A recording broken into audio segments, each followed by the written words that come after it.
Anupama serial से related update लेकर आ चुके हैं हम आपके बीच में। एक बहुत अच्छी कहावत है कि मीठा मीठा गप गप करवा करवा थू थू। मतलब आपके ज़िंदगी में जो जो मीठा है आपके अकॉर्डिंग उसको आप बिल्कुल अडॉप्ट करोगे, और जो जो करवापन है जो आपको लग रहा है एक्चुअली में करवापन, उसको आप थू थू मतलब अपने आप से दूर करोगे। सेम इसी चीज़ का एग्जाम्पल देती हुई नजर आई किसमें, अभी अनुपमा सीरियल में राही। जी हाँ, वो राही जिसको कोई जानता नहीं था, जिसको एक अनाथ आश्रम से अगर किसी ने पहचान दी तो अनुपमा ने दी। अनुज तब तक नहीं कर पाता जब तक अनुपमा को उसमें परमिशन नहीं होता। लेकिन वो राही जो है अनुपमा के हर एक छोटी छोटी गलती में भी सबसे पहले अगर तलवार लेकर कोई खड़ा होता है तो राही रहती है। छोटी छोटी गलतियों पे भी एक तरह से पंचिंग बैग बनाकर अगर कोई किसी ने रखा है अनुपमा को तो वो राही है। अब इन सारी चीज़ों में अगर तब इंसान सही भी माना जाता है जब उसकी जो सोचने की क्षमता है वो हर जगह सिमिलर हो। अब जो रिसेंट में उसको पता चला ख्याति ने अनुपमा से रोड पे जाकर माफ़ी मांगा, तमाम तरीके से गिड़गिड़ाया, लेकिन अनुपमा ने वहाँ पर भी अपनी महानता दिखाई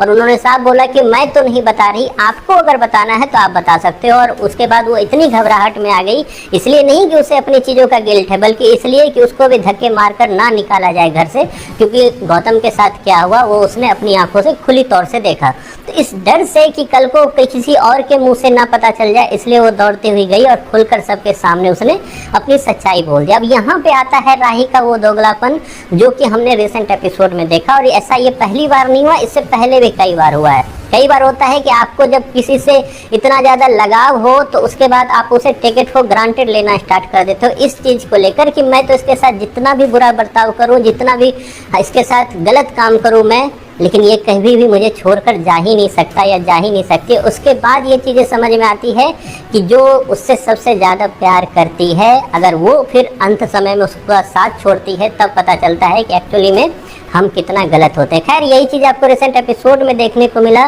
जब ख्याति ने ये चीज़ कबूला। तो हालांकि 2 लाइनों का वो डायलॉग राही ने ज़रूर मारा, लेकिन जैसे ही ख्याति ने घर छोड़कर जाने का फैसला लिया और अपना वो सूटकेस लेकर आई वो, तो उसके बाद जो राही है वो सामने आती है और राही ने अपनी कसम दी उसको कि आप ये घर छोड़कर नहीं जाओगे। जबकि ये सेम रोल जो है राही को अनुपमा के साथ करना चाहिए था, तब करना चाहिए था जब आर्यन की मौत का इल्ज़ाम पूरा दुनिया उस पर लगा रही थी, तब उसको सामने आकर सबके सामने चिल्लाकर बोलना चाहिए था कि इसमें इनकी कोई गलती नहीं है। अरे उनको अनाथ आश्रम से तुम्हें उठा कर लाया था, तुम्हें कोई जानता भी नहीं, अभी